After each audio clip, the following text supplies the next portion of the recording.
right, man. Detroit Lions are tied for the best record, I think, in the NFL. Yep. But let's just talk about the NFC. Think about the NFL. I think everybody in the AFC, real quick, NFL, everybody in the AFC North got multiple losses. Everybody in the AFC South, I believe, got multiple losses. AFC East, I think the Dolphins got one loss. And then the Chiefs, I think, still got one loss. Chargers got multiple losses. Raiders got multiple losses. Broncos obviously got multiple losses. So, yeah, I think it's the Chiefs. We already beat them. And then the Dolphins are the only teams in the AFC that got one loss. I could be wrong going off the insane in the midbrain. Then you continue to go in the NFC. You know what it is. The 49ers lost to Cleveland. That was a shocker yesterday. But Cleveland got the best defense in the league. I think statistically and in my opinion. And then you got the Eagles, who lost to the Jets, who was down all three of their starting corners. And they stepped up. You know, their defense stepped up. Jalen Hurts is like 0-3 or 0-4 when he throw over 40 pass attempts a game. And guess what he threw yesterday versus the Jets? Over 40 pass attempts a game. You know, and that's the crazy thing is you gotta play towards your strengths in this league. You have to play towards your strengths. And if your strength is running the football, run the football, and then go off to play action. They seen that the Jets was down their three corners, the top corner, Sauce, DJ Reader, and whoever else played the nickel. And they was like, you know what? We gonna throw the football and exploit their cornerbacks, and they lost. That's why. They not built to sit there and throw 40 times a game. And he threw 3 picks, I believe. They lost the game within a 2-minute period. So, you know, when you start looking at that and they lose the game in a 2-minute period, last 2 minutes of the game, I mean, shit, the offensive coordinator got to be looking at himself. Do what you do best. You know, but nonetheless, you know, 49ers had some injuries. Ayuk went down, McCaffrey went down. And, you know, we dealt with injuries Sunday as well, too. No Brian Branch.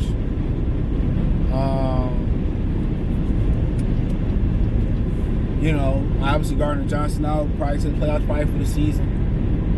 You know, so the Porter was hampered and all that type. So we had our own injuries, offensive line injuries and stuff of that nature. So, you know, Montgomery went down, Gibbs went down. So, you know, this just shows the real depth. But it's one game at a time. You know, let's not get ahead of ourselves as Lions fans.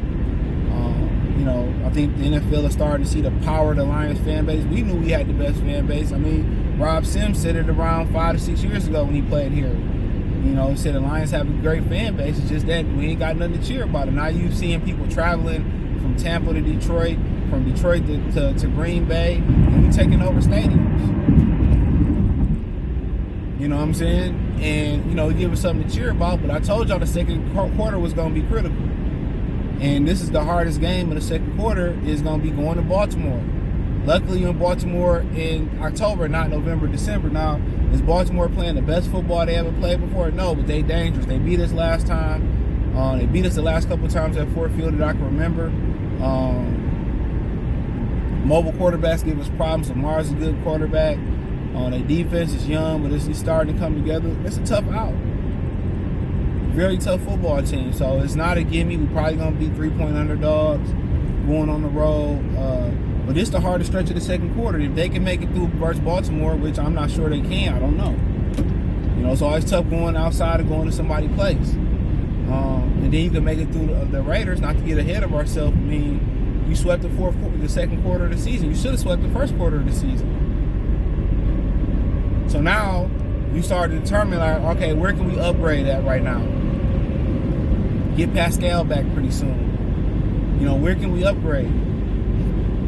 You know, one of the minor upgrades that I kind of brought up in one of my videos on Monday, one of the very minor upgrades I said is possibly call the New York Jets and trading for Michael Carter. Or picking up the ex-Jags running back, I don't know where he at now, Jerome Robinson. And you might have to carry four backs as Montgomery kind of been beat up. So you go David Montgomery, Jahmyr Gibbs, Craig Reynolds, and you add either Michael Carter or you add Jerome Robinson. You know, that's kind of a minor pickups that I would be looking at. Then you say, well, where can they get stronger at? Obviously, defensive tackle, you kind of want some penetration there.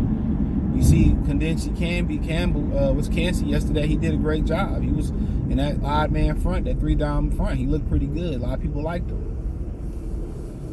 But across that Tampa line, so it's a bunch of talent. Then you continue to kind of like go through the Rolodex. Still could use a big time receiver, just if it's even if it's temporary. I think that's down the list of needs. But Patrick Surtain. J.D. Jacobs is playing good, but you get an opportunity to get a number one guy. I mean, in Denver, I think it's multiple guys you can poach over there in Denver. I mean, the kicker, Will Lutz. They just traded for him, but hey, Riley Patterson, some people got he missed that 50-yard kick. Some people got their issues there. But Will Lutz, Cortland Sutton, what's somebody else I was thinking about over there too. Will Lutz, Patrick Surtain II.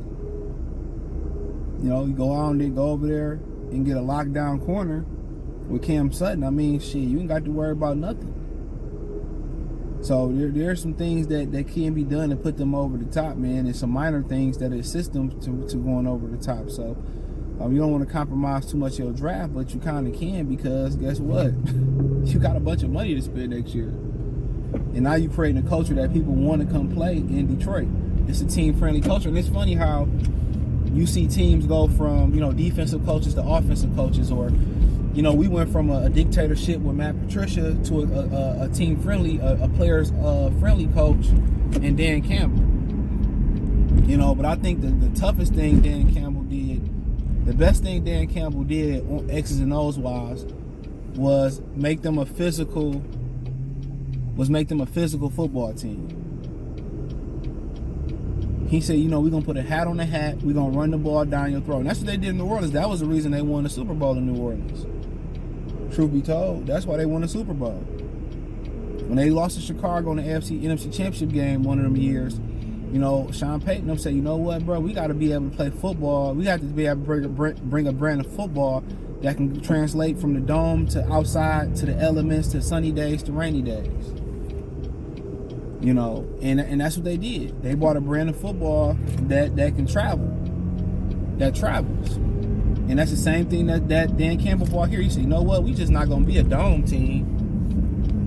We're going to be a team that come out and go outdoors, run the football, be tough, gritty. And Patricia tried to do that with had them practicing outside, but they just didn't mess with Matt Patricia. But that's one of the biggest things nobody talk about, is how they got a football team they got a style of a brand of football that can travel anywhere in the National Football League. They got a grittiness and a toughness, and they finally getting a team, a blue-collar team that represent the city of Detroit. The Pistons and Wings been doing that forever.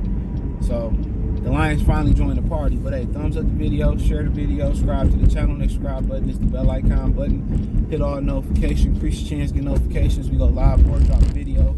Financially want to support the channel, Cash App, $CJ Good 313, Venmo CJ Good 313, PayPal link in the description. Hit the link tree. Find me on Twitter, Instagram, Spotify, Anchor, Cash App, Venmo, PayPal. Check out the Detroit Lions Talk playlist, more videos like this. Peace.